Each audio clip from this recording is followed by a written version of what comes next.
Hey guys, welcome to the Short Term Show special episode series on one of my favorite markets of all time, the Texas Hill Country, Hook 'em Horns. So guys, we're going to do a 10 episode deep dive on investing in the Texas Hill Country. And we got 10 episodes here. I just said that, but make sure you hit that subscribe button because we are going to do a quarterly update that you don't want to miss. You guessed it, every quarter. And we do have some supplementary materials for y'all in addition to the content on this podcast. We've got those over at our website, theshorttermshop.com. So if you want to know anything about purchase prices of properties in these markets, or we've got all of the income data thanks to our friends over at AirDNA. And we've got all of that for you again at theshorttermshop.com. If you guys want to buy a short-term rental with a short-term shop agent in the Texas Hill Country, email us at agents@theshorttermshop.com and we will hook you up. Or if you just want to hang out with us more and talk about short-term rentals, there's a few ways you can do that. We've got a great Facebook group, same title as my book. It's called Short-Term Rental, Long-Term Wealth. Or if you want to talk to us live on Zoom, we have a call every Thursday. You can sign up for at strquestions.com. And we will catch you guys over there. Hook 'em Longhorns.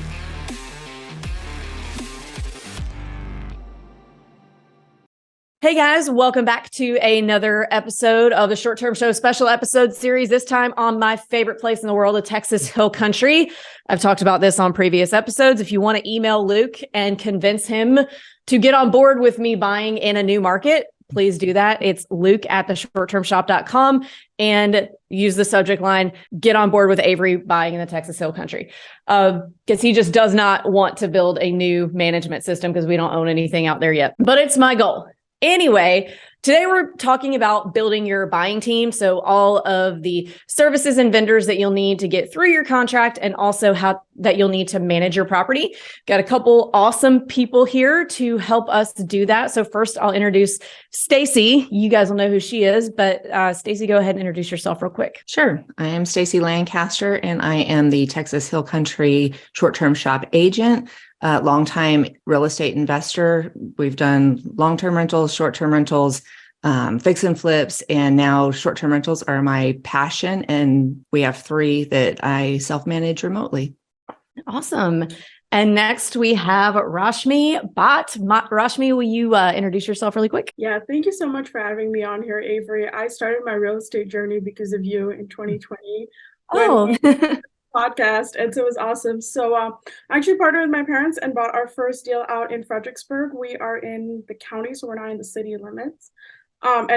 We thought the rehab would take 3 months. It took us 8 months, and we were over budget, over time, and everything. But it's an incredible property that we got.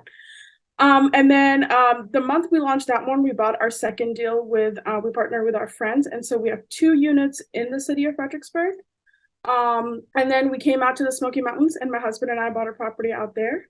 And then we went over to Broken Bow and then bought 2 deals out there. So we're in 3 different markets and it's been incredible for us. oh, awesome. I'll have to get you on the Broken Bow one too. We haven't started that one. Well, thank you so much for coming. And you've been really successful in a relatively short period of time. So congratulations on that. Way to go. Thank you. It's all because of you. Thank you. You did all the heavy lifting. I'm happy to have helped in some small way, but you did it. You set us on the path. Like my husband is just like, Avery, call. Okay, awesome. Let's do it. Well, I appreciate that. All right. So let's talk about building your buying team. So if you are a new investor and you say, okay, I think I want to buy something in the Texas Hill Country, where do I start? So it's kind of a what came first, chicken or the egg scenario when it comes to, do you find your lender first or do you find your agent first? A lot of agents, if you call them and you have not gotten a pre-approval yet, they won't work with you. I think that's kind of a dumb rule. Like all you have to do is say, hey, I don't have a pre-approval yet because I don't know which lenders work here often. Can you recommend me one? And I will get that. But some agents are like, oh, you don't have a pre-approval? Call me when you get one. Like it's okay to ask for help. So sometimes you need your lender first. Sometimes you need your agent first. It just is kind of up to you which direction you want to go. I usually go agent first and then see if they have any recommendations for local lenders. And we'll get into, I'm going to talk about agents first, and then we'll talk about lenders and we'll get into local and non-local and all that. But first of all, when it comes to agents, a lot of general real estate investing podcasts will say the agent that responds fastest or answers first is the one you should go with. And in a scenario like this, in a market like this, where there's a lot of different micro markets, I think that's really bad advice, because the agent who happens to be standing in front of their phone with nothing else to do is not necessarily the agent that is most familiar with the regulations. Like Fredericksburg, there's certain areas you can't be in, you have to be outside city limits. And there's lots of little nuances to, especially in this market. So that's bad advice. And how to even find an agent to start calling. So I would say the best place to find agents is, there are a number of, there's Bigger Pockets forums. There's usually local Facebook groups for short-term rental hosts in different areas. But I would say start with Facebook groups and make sure that when you're asking for recommendations on Facebook groups, you're clarifying that you only want recommendations from people who have actually worked with that agent. So people who have actually bought with that agent and would use them again. There's a lot of, what are they called? They're called fan clubs, where people pay to join them. And then what they do is they go in all the Facebook groups and they say, okay, if anybody needs an agent in this area, we're all going to recommend you. And then you're going to pay all of us X amount for doing that. And same thing. So a lot of times when that happens, if you're posting in a Facebook group and you're getting a lot of recommendations for the same person, make sure that you're asking those people, hey, have you actually bought a deal with this person? Because if they haven't, it's really difficult to say, that it's a legitimate recommendation. What else? So let's ask you guys. So what do you, when you're buying, want to hear from an agent, specifically in the Hill Country, because that's what we're talking about? So what are you looking for? So I would say I'm looking for somebody who knows short-term rentals, who knows the markets, who knows the regulations, like you mentioned, who knows what's going to do well as a short-term rental versus, maybe a good deal, but it is not going to attract people to rent. Those are kind of my primary criteria. Yeah. And agents who are busy. Here's why. So you guys, if you've listened to other markets of our podcast, this is going to be redundant for you guys. So sorry about that.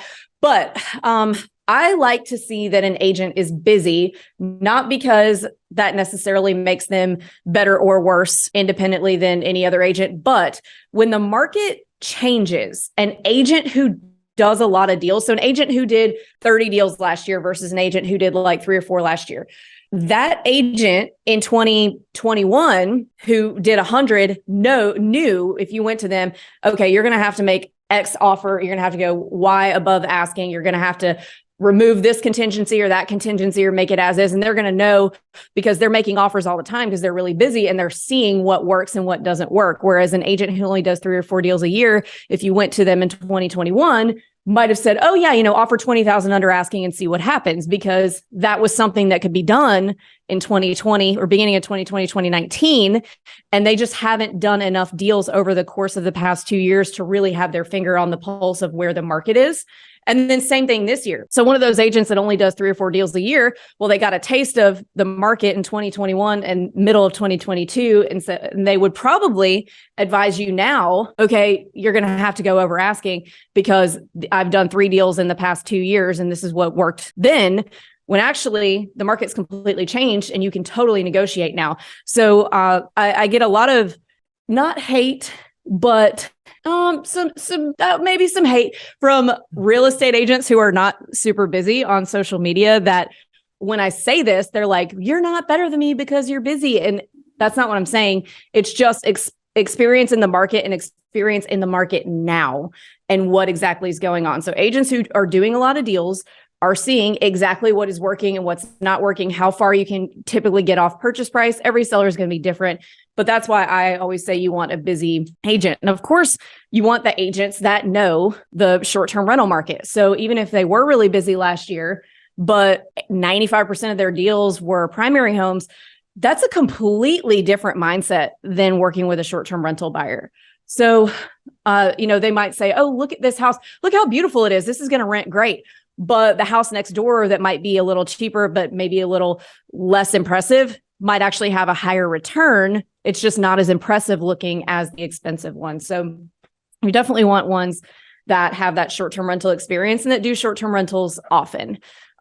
Because again, there's a lot of different regulations and the different micro markets in the Hill Country. So for example, there's probably a lot of agents in San Antonio and Austin, the two closest metro areas, that would tell you, oh yeah, I do the Hill Country. I can cover the Hill Country. They probably can cover it. They can get there, right? And they can write a contract, but they may not do deals out there often enough to really understand, what's going on with the market. So, what else in terms of agents? So I can jump on.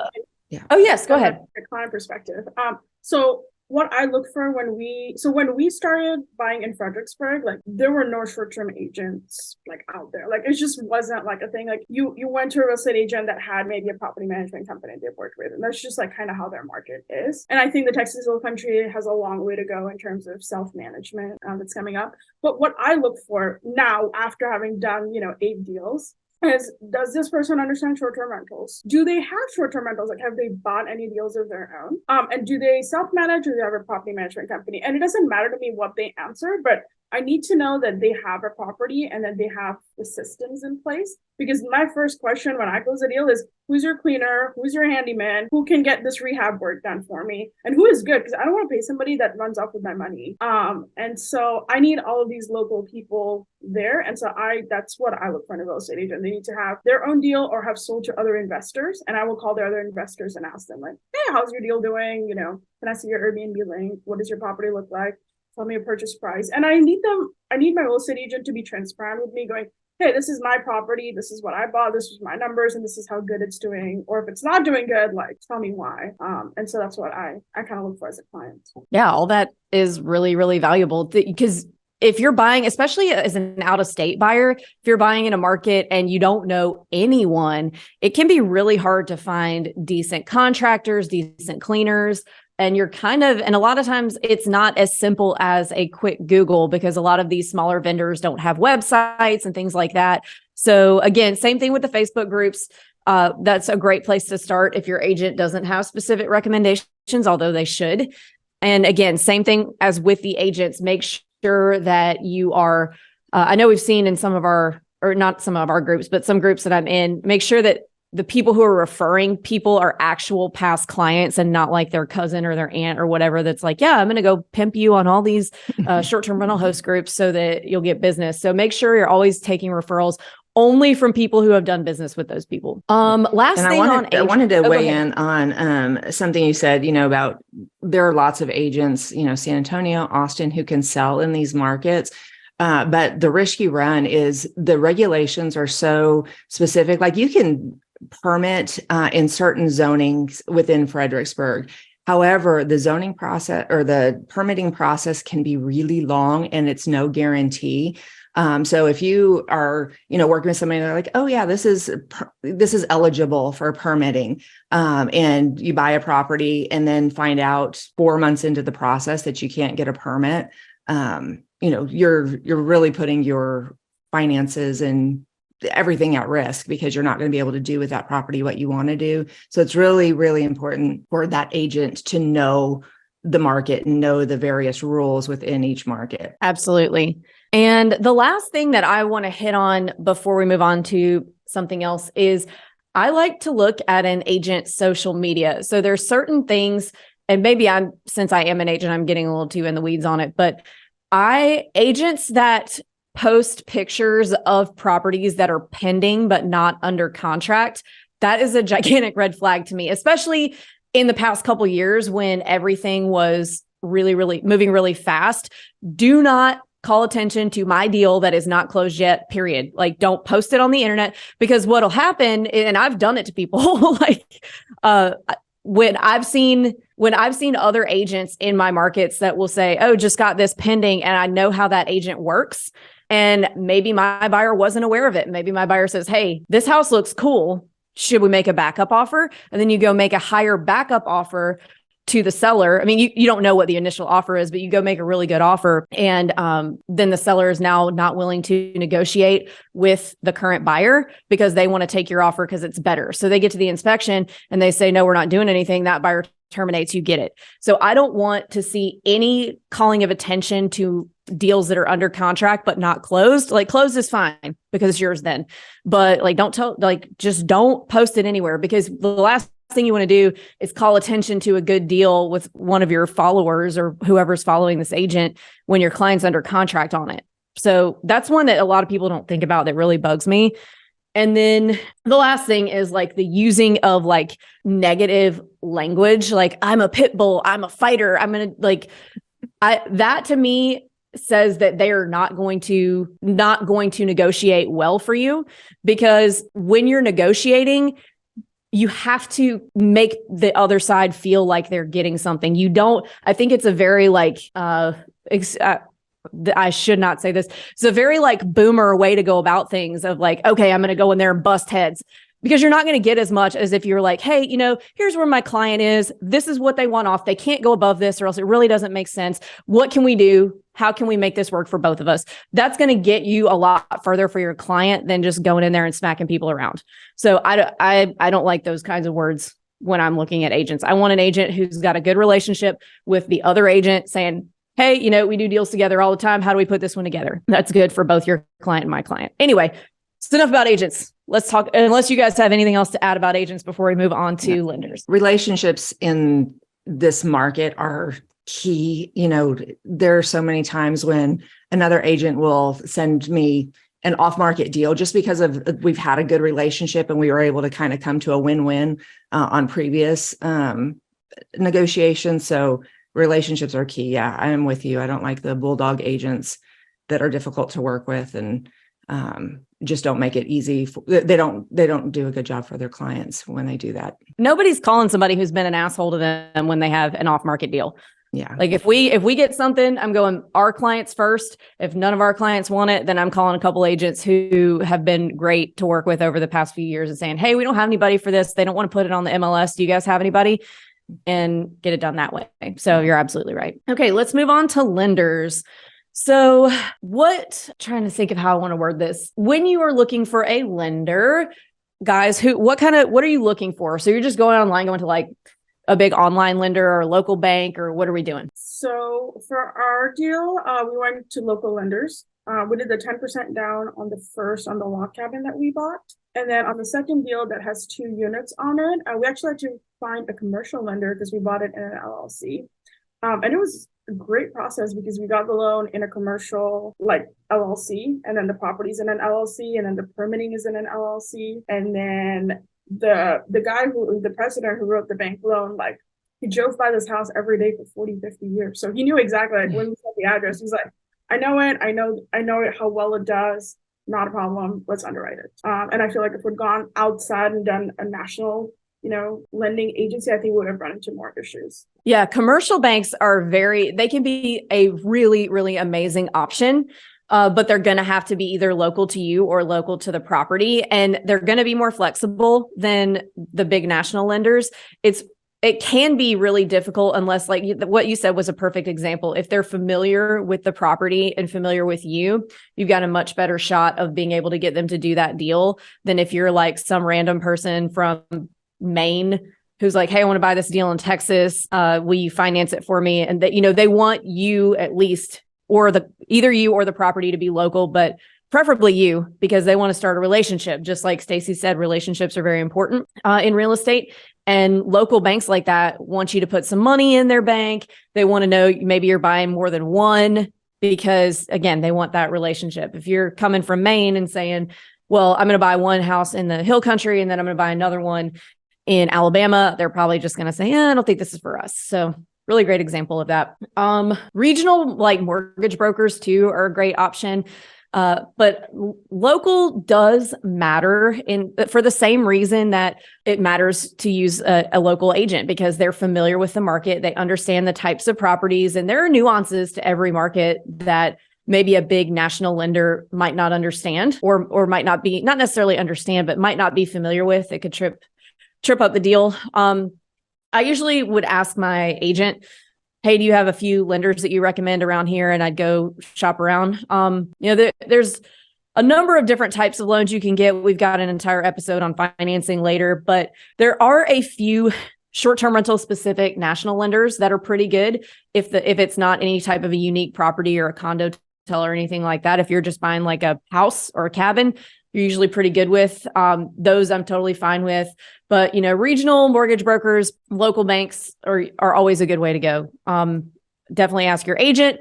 Also, those local Facebook groups are a great place to source them too. But again, make sure that these people have actually done loans with the people that they're recommending. But you definitely want to make sure that if the lender isn't hyper local, you just want to make sure that they have done the type of deal that you're trying to do in the market that you're trying to buy in often. Same thing as agents. You want them to have done a lot of it. So it's not like, oh yeah, this is my second one in the hill country and I'm not quite sure, what to do if this happens. So they wouldn't tell you if they weren't sure what to do. It would pop up at the end of the deal and probably mess your closing up. So anything else on lenders? Yeah. Let me just say short-term rental expertise is key in this market, especially if you're doing an investment type loan.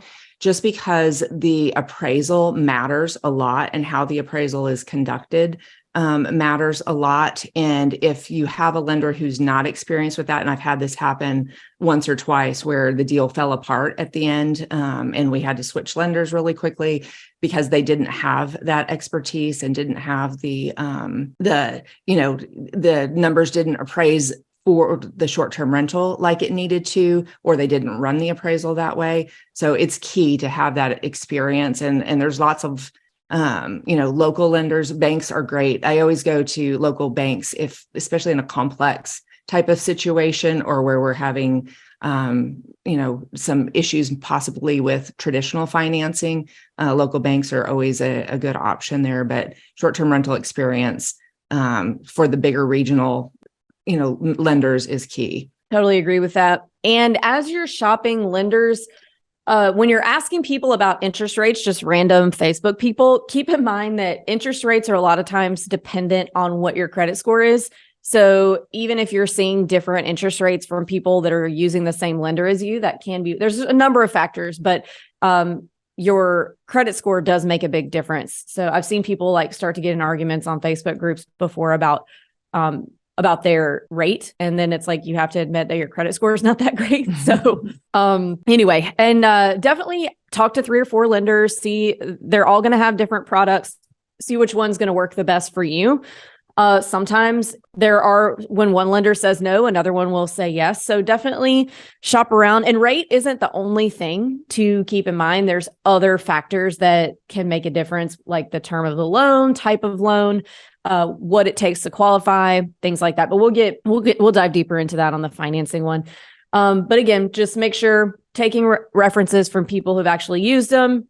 And any other questions we need to ask lenders besides, have you done short-term rental deals often around here, or what do you think? So I have unique structures. So I have a log cabin in Fredericksburg, and nobody builds log cabins in Fredericksburg. And then the other one used to be a goat barn that they converted into. So they're all unique deals. So that was part of the reason I went with local lenders. And the other cool thing about local lenders is you can ask them to, hey, can you appraise 40 grand higher? Because here's all the work I'm going to put into this property. And can you lend to me at a higher amount?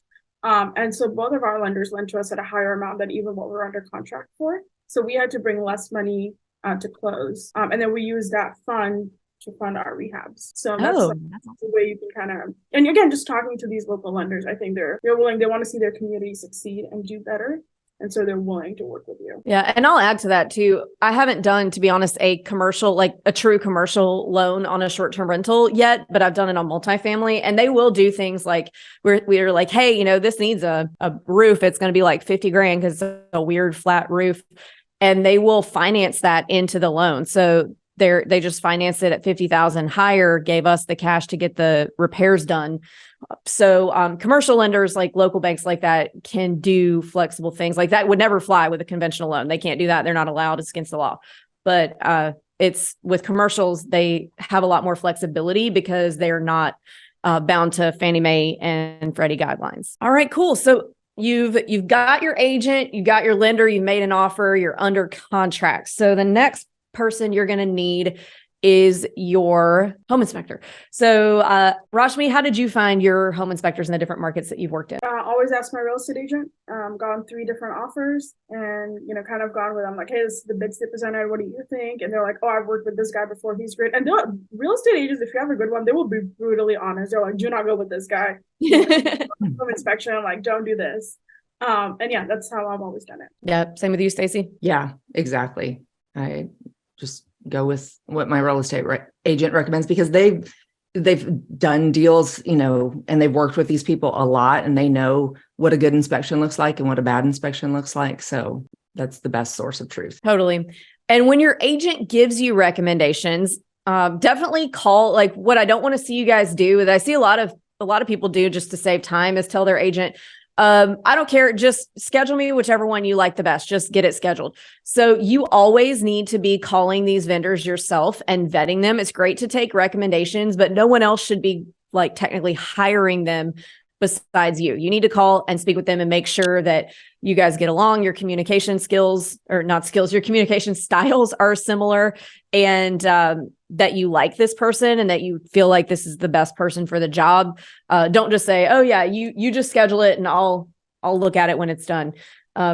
You always want to be hiring your own vendors, no matter where the recommendation's coming from. Yeah. And I've had clients on the other side of the spectrum who were like, didn't want to take a recommendation because they thought that I had some kind of a partnership or something with a inspection company. And like, we're not affiliated at all. I don't, I get nothing out of recommending them. I just know that they're great and do a good job. So there's no nepotism in home inspections. Yeah. And one thing I want to hit on related to that is that a lot of people think that about real estate agents, that they recommend certain people because they're getting some kind of a kickback or something. And guys, that's not legal for real estate agents to take kickbacks. And I mean, it's not worth losing your real estate license and your entire livelihood to make like $200 from a home inspector. So I've never, ever heard of that actually happening, but I can see how, somebody who hasn't bought a lot of houses before would worry about something like that, but it's totally, totally not legal and would never by any stretch of the imagination be worth it for a number of reasons, least of which losing your license. And then also not taking good care of a client and then, damaging your own reputation. Like it would be cutting off your nose to spite your face for a few $100. So that's not something that I typically am worried about, but that's also, that's why you call all of the recommendations that you get and see which one you like the best. Anything else on home inspectors before we move on? Okay, cool. So I'm going to talk about appraisers for a minute because some people are a little confused about this, I've seen.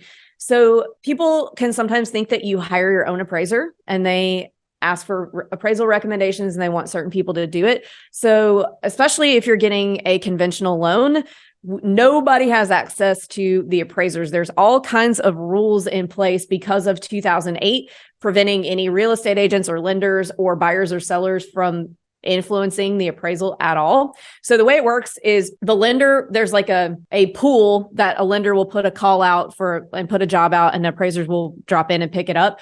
So the lender doesn't pick the appraiser either. They just put the job out there into the appraiser universe. I don't know what the system's called. I'm calling it the appraiser universe. And an appraiser picks it up. They go do the loan. They go do the appraisal, and that's the end of it. So we don't have any control over who the appraiser is. You don't have to worry about that. Your lender will just put it out. They'll pick it up and do that for you. So we don't really deal with that. But I wanted to just hit on that because some people there's been some confusion about where appraisers come from, really. So, all right. So we've made it through our home inspection, made it through our appraisal. We're about to close. So at this point, we're looking for the vendors that we need to be able to get this thing up and running and moving. So what vendors do we need, guys, to get this thing? And we don't have to dive too deep because we've got a whole episode on this, but who do we need once we get to the closing table? I would say cleaners, handymen, and if you need rehab, contractors. Those are like the 3 main people. Lawn people. Yeah. Where are we finding those people typically? So I find everyone through Facebook groups. I have like an entire note and an Excel sheet. Like every time somebody asks, like, who's your favorite landscaper? I'm like writing down everybody's names and numbers, and I have like a whole master sheet, and it gets updated like daily, basically. Yeah, I mean, you have to do that. Yeah, I just go down my list. I'm like, if you don't pick up, if you don't pick up, if you don't pick up. Yep. Yeah, that's the best way to do it, is just have a list.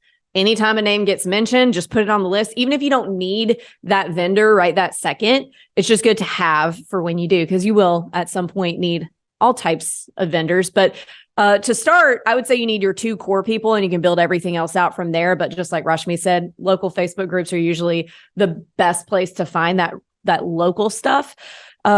So you need your cleaner and your handyman or woman. Those are your 2 core people.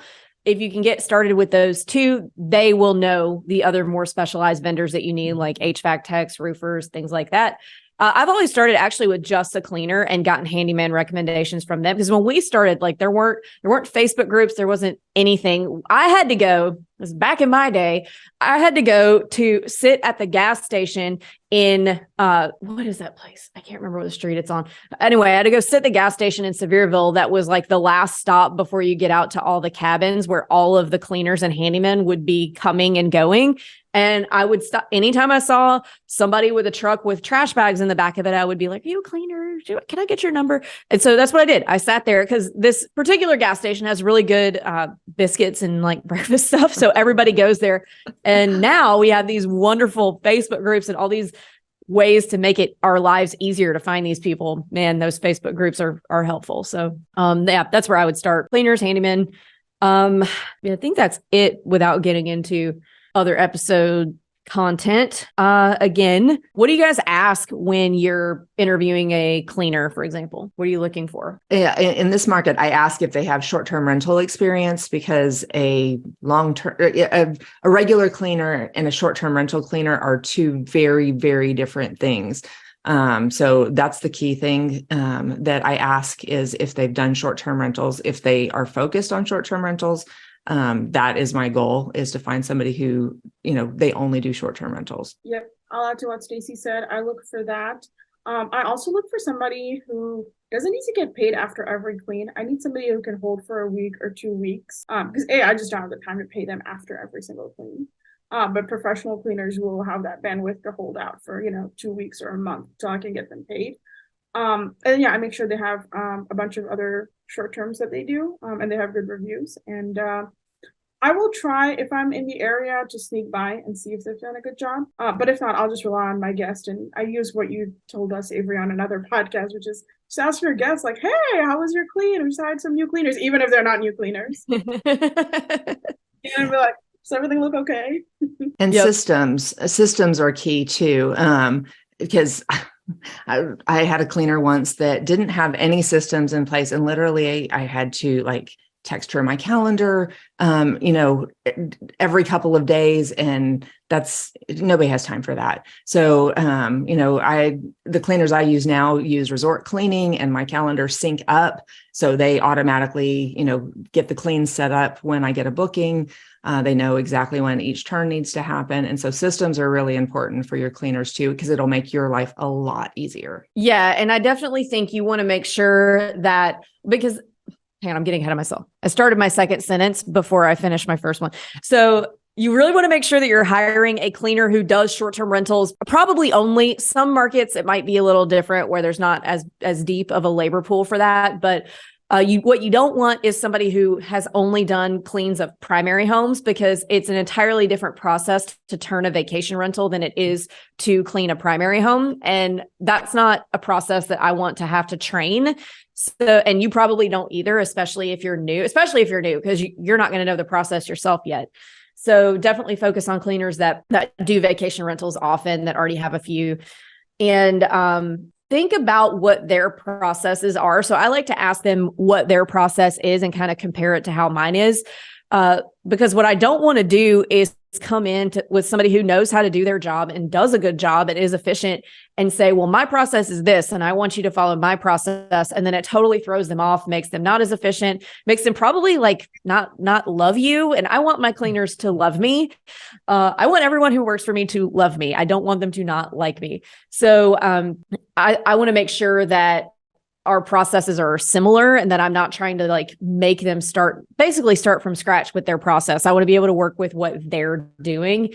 And, you know, maybe I need one or two things just slightly different. We'll make little tweaks, but try not to hire somebody who's going to be doing something completely different than what your process is, which again, you also don't want to come in and with bad expectations of what the processes are, because I've seen a lot of people who are like, okay, I have this 7,000 point checklist that I want you to go through and check off every single time. Like, they're not going to do that. Nobody wants to do that. Nobody in the world wants to be micromanaged like that. So make sure your process is not ridiculous too, before you go in with interviewing cleaners. I'll add one more thing to that. And this is really true for Fredericksburg and the Texas Hill Country. I ask my cleaners every time I bring them on, like, hey, are you guys local, or do you have somebody local that can be here and help us? Because a lot of cleaners don't live in Fredericksburg, they'll live in Kerrville. That's 30 minutes out of Fredericksburg. So if I have an issue and they're like, I'm already home, I can't help you now, that's an issue for us. And so especially because the Texas Hill Country is so big, it goes all the way from Jonestown, Leander, all the way down to Fredericksburg, and it goes beyond Fredericksburg too. So you just want to make sure your cleaners have people on hand if something goes wrong when a guest checks in, and they're able to get there. 100%. And another thing that I see people get really hung up on is they're like, I want a one-person show. I don't want a team. I want one person every single time. Now, why?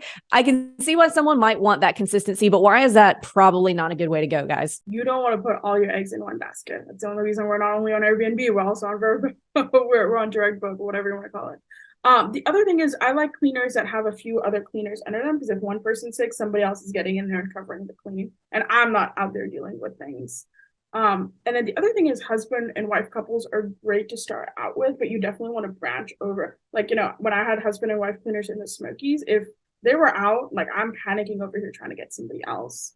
But if there are 4, 5, 10 people underneath them, and you have people who like to clean your property, but there's backup people too, in case somebody gets in an accident, in case stuff happens, your property's covered, and you can get it cleaned really easily. Yeah. And I think that you kind of, in order for a cleaner to actually be able to make a living, they're going to need multiple properties, a lot of times that are turning on the same day.